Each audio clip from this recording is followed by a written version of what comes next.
Это Азимут отель. Самый высокий отель на севере.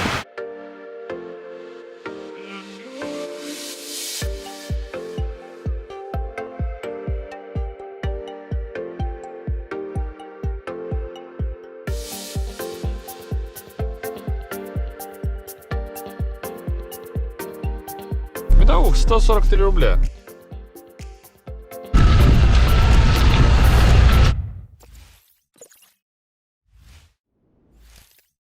Всем доброе утро. Мы проснулись. Время 9. Сейчас будем выдвигаться в Териберку. Номер оказался классный за цену в 2300 по сравнению с предыдущим за 2000. Он должен был стоить, не знаю, рублей 800. Но есть нюанс. Вчера такие сходили в душ. А у меня на половине душа вода горячая кончилась, потому что типа бойлер пустой. Потому что кто-то очень долго настраивал себе воду до этого. И я такой в мыле, нашел выход из ситуации, не буду говорить как. И это небольшой минус. Типа нет центрального водоснабжения. Я посмотрел на бойлер, а там типа стрелочка. Ты, блин, целый бойлер вымыл. Что ты там, не знаю, очки протирал? Ё-моё, дверь-то... Про название гостиницы.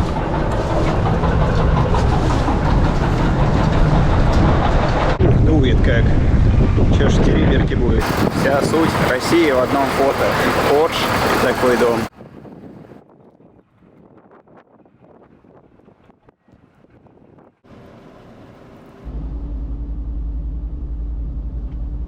Где мы? Мы в Мурманске.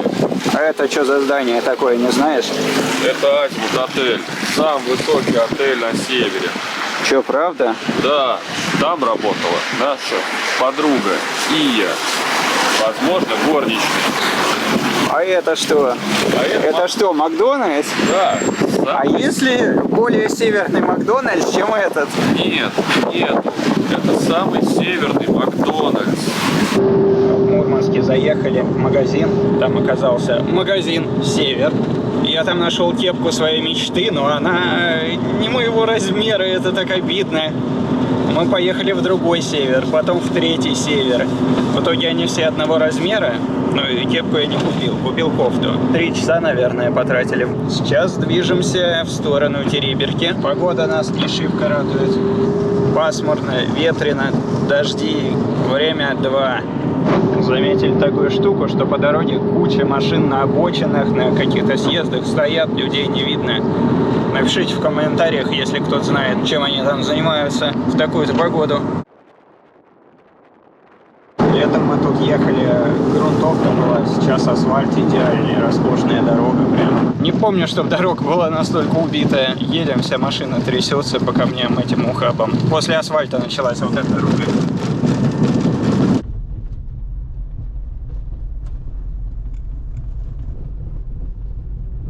Едем мимо водохранилища. Вон какие. Подъезжаем.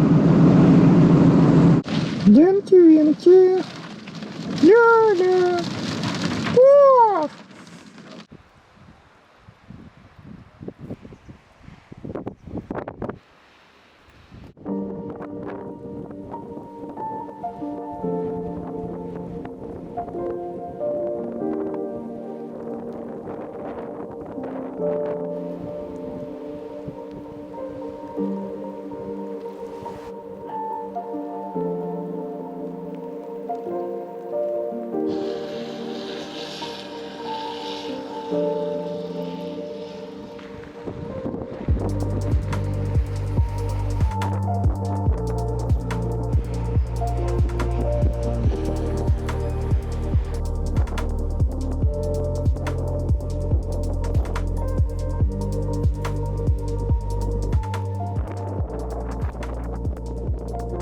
Ну как оно там?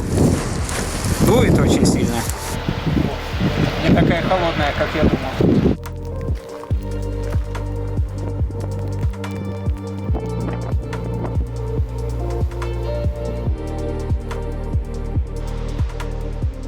Болгарку взял? Нет. Вот это.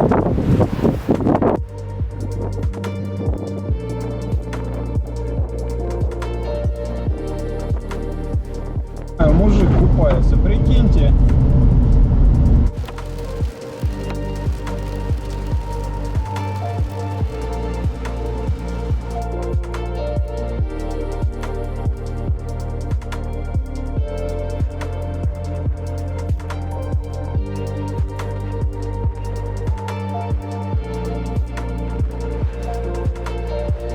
Все, внутрь пойдем. Это передача по домам. И сейчас мы идем прокачивать машинное отделение.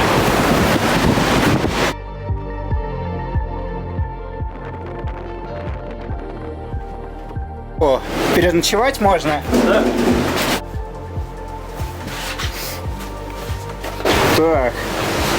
И это сюда, значит. Вот тут только запитать осталось. И сейчас стартанем. Да нет, я не брал. Смотри, вот что есть. Коммутационная коробочка.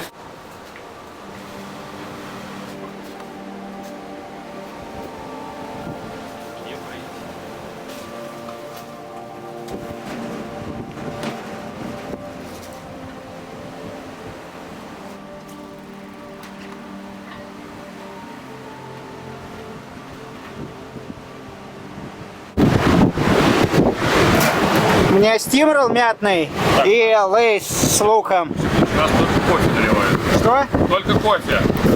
Но написано, что это продуктовый. Ну нет, это, видимо, мы перепутали. Надо было за углом свернуть. Вот там вот продуктовый, а здесь кофе наливают. Мне телефон администратора нужен. Телефон от Жалобная книга где?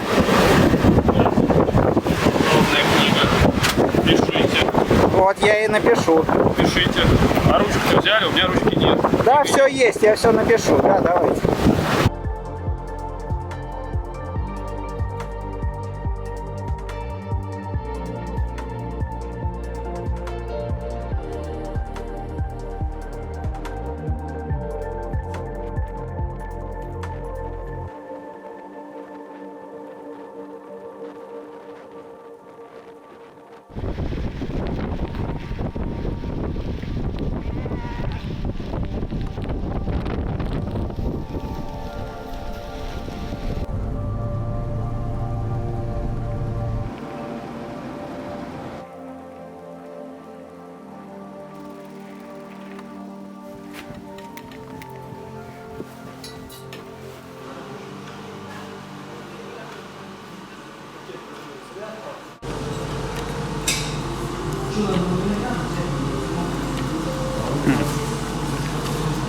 О. Приехали в тот самый ресторан Териберки. Заказал поморскую рыбу. Сколько она стоила? Типа 600, что ли, да? Наверное. Посмотрю потом.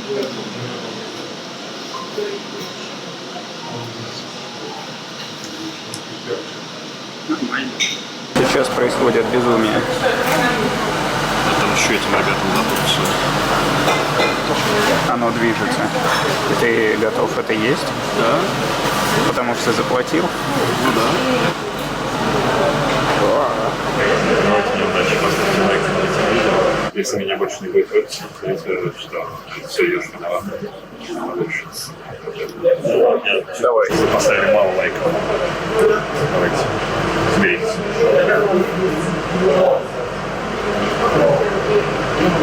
Типа невкусно. Да? Удивительно. А выглядело так славно, так славно. Ну как тебе вот это? Это вкусно. Это больше всего похоже на мясо. А зачем покупать что-то похожее на мясо, если можно есть мясо? Ну, это типа деликатесы все. Хочется побольше. Пока никто не слышит.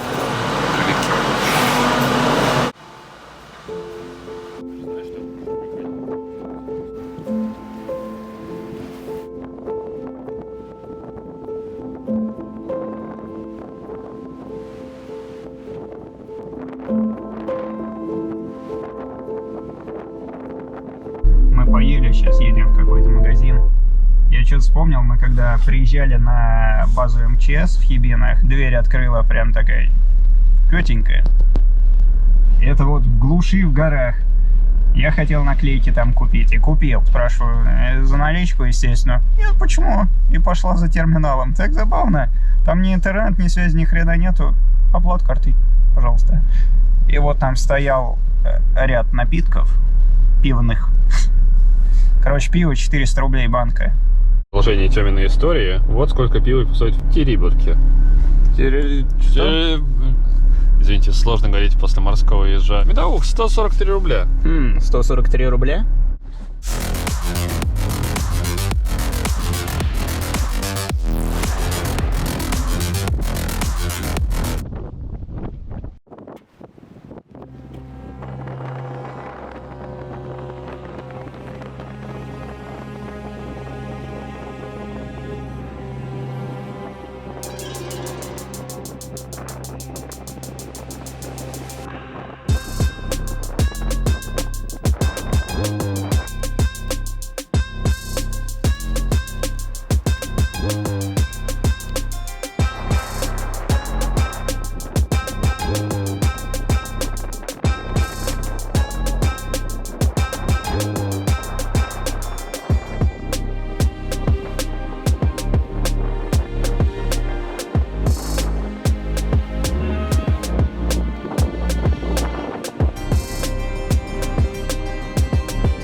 Я думал, кто-то едет.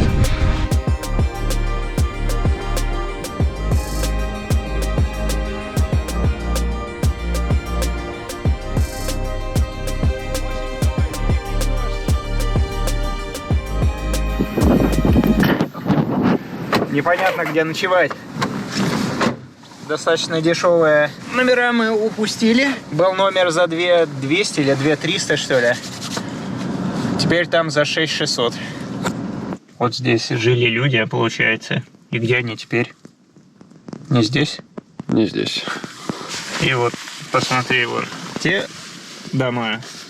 И вот эти. И как они контрастируют, спасибо. Если делать из этого какой-то центр туристический, люди же вот на это едут смотреть.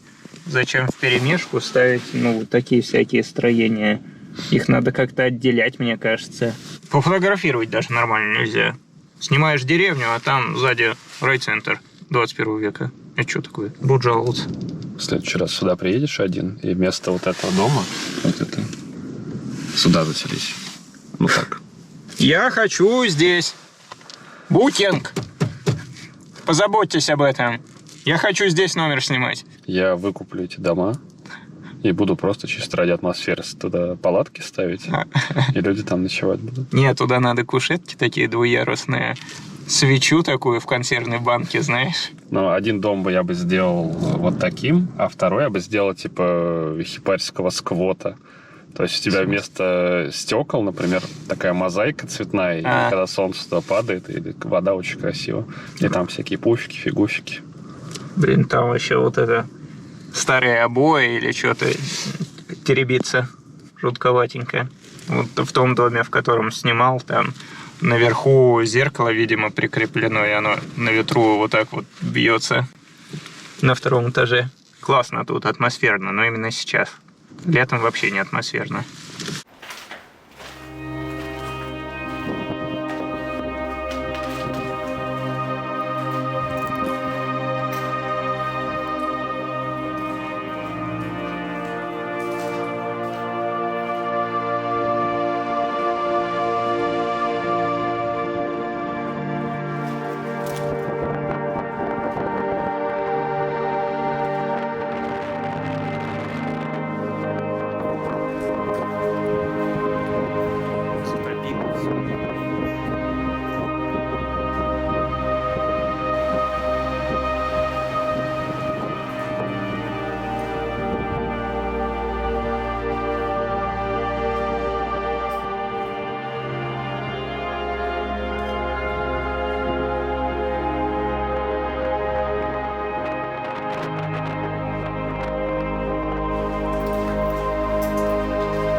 Ну чё, место, где переночевать, вроде нашли. Под мост встали, как бомжи. Я кайфую именно от того, где я нахожусь. Именно осознание того, что ты находишься там, где нет ни хрена людей. Это реально край дорог. Полиции даже нет, грубо говоря. Ты вот не просто на природе, ты реально в жопе находишься, вот в самом конце. Я понимаю, что есть места более удаленные. Но вот это сочетание холода, отсутствие людей и отсутствие дорог, оно вот прям в моей голове такую картину строит интересненькую. Ну, у тебя же люди за холмом. Молчи. Ну, это 2 человека. За холм мы уехали, и тут никого. Ну да. И туда проехали, там никого. Если ты выехал на природу куда-то в лес и там остановился один около озера, ты понимаешь, что вокруг тебя могут быть люди. Типа там, ну, не знаю, в километре слева, в километре за озером, там, не знаю, где-то еще. Вокруг тебя, в общем. И здесь, если ты приехал, вот, людей не видишь, значит, их и нет. Вот ты сейчас стоишь в самой этой крайней точке в машине и пьешь пиво. Тереберское. На самом деле, это просто одинаковое пиво, серьезно. Вот тут просто чуть-чуть какой-то... Ну, в смысле чуть-чуть, я бы это не смог пить. Если честно, оно... Шо то, шо это, оно турбо-водянистое. Не знаю, шикарное вообще. Голова бы не болела. Как ходить в уборную против ветра? Вставать по ветру. Где мое северное сияние, которое мне обещал мужчина с Drive 2, написавший статью? Попробуй выключить. Ты перекрываешь северное сияние своим фонарем. Было бы смешно. Ложимся спать в машине, в спальниках, полусидя. Время без 10:11. Почти 11. Встали под мостом, чтобы меньше ветра задувало. Справа у Артема выход в воду просто. У меня в стену. Посмотрим, как пройдет эта ночь. Ветер такой сильный, что машину шатает. Я сейчас доставал сверху из багажника спальник. Я его приоткрыл. И дунул такой ветер, что... Я думал, все, сейчас все улетит. Все наши вещи, все, конец. Еле закрыл его и просто руку просовывал и пытался так достать его. Спокойной ночи. Ну и напоследок, Артем Гусеница. Я до этого спал в машине. Внизу в ноги дует. Что я придумал сейчас? Я надел на ноги пакет и стало очень тепло. Ну, то есть на спальник.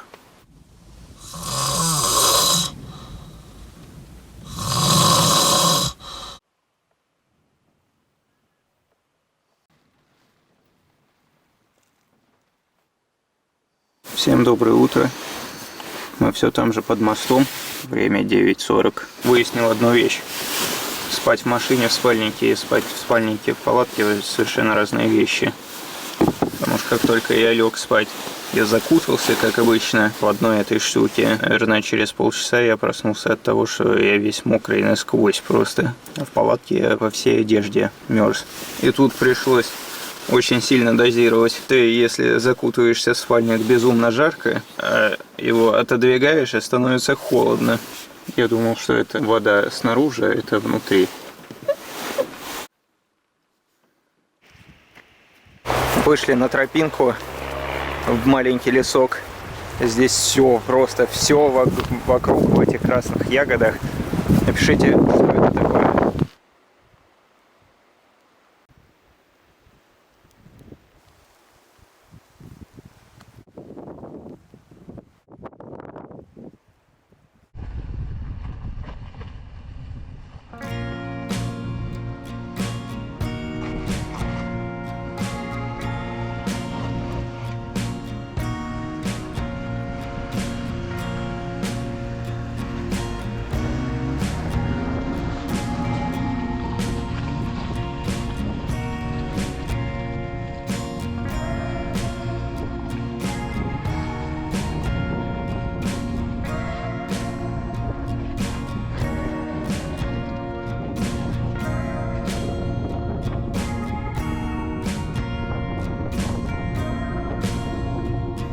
Летом я не смог сюда забраться, и меня это сильно коробило.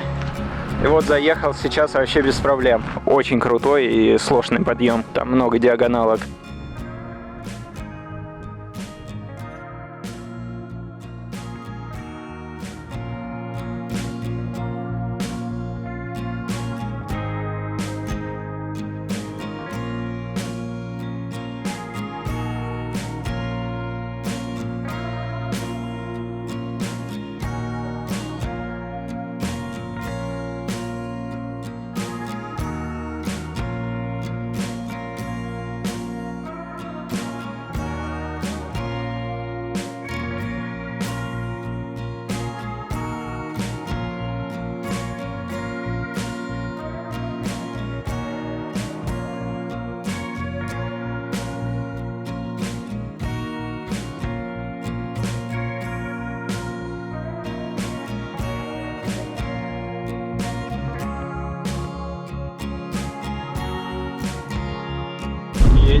края всех дорог, так называемому. Попробовал летать на дроне, он кричит, что очень сильный ветер, и все дела, его сносят.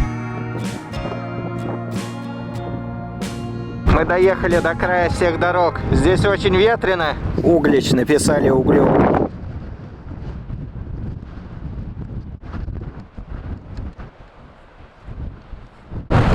Я заберу это с собой.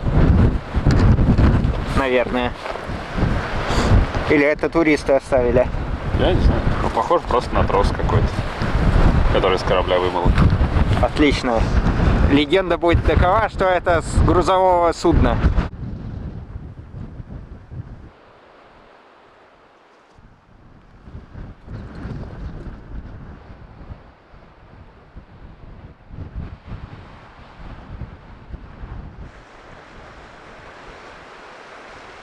И вот на ваших глазах я сую палец в океан.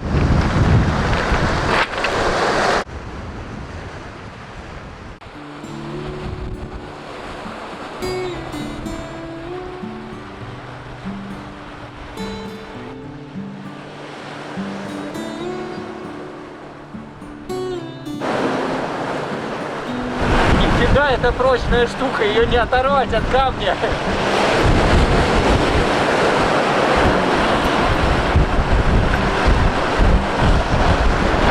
Красиво, да? Давай соберем. Блин, я всегда хотел эти кроссовки.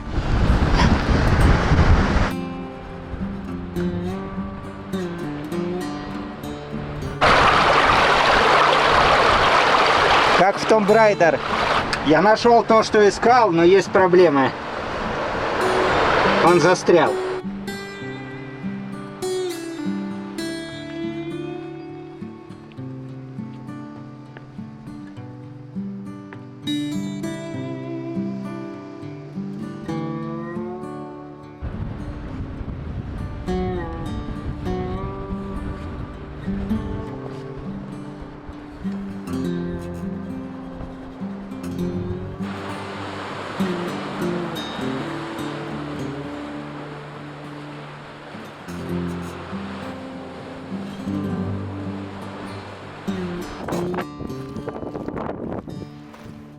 Погуляли у океана, возвращаемся к машине. Дорога вот такая, категория 2В+. Преодолевается достаточно легко, без особых усилий, но нужна обувь подходящая.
Там паренек с разгону попытался заехать.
Вот и покидаем мы Териберку и выдвигаемся в дальние Зеленцы. Надеемся, что там не будет шторма, как тут. Артем, ты что, опаздываешь в Кембридж на лекцию? На самом деле, ты понимаешь, что верхние... Дальние Зеленцы. Ладно, дальние. Встретят нас не очень радужной погодой, и, возможно, мы не найдем там место для ночлега из-за порывистого ветра и непогоды. Всегда у нас в пути такова погода, куда бы мы ни поехали, будет так. Правда, я надеюсь, что в Карелии все изменится.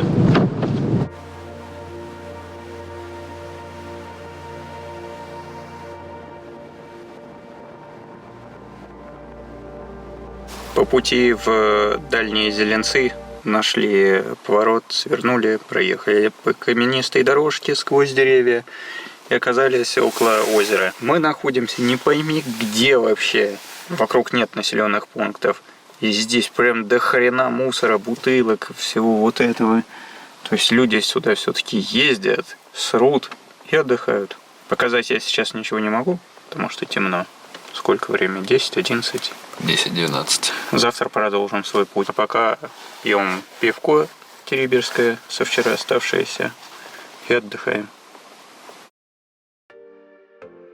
На улице где-то 2-3 градуса.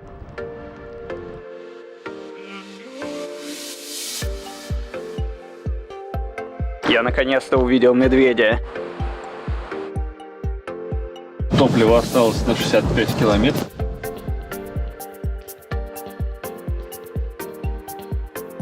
Деревня с безумной семьей.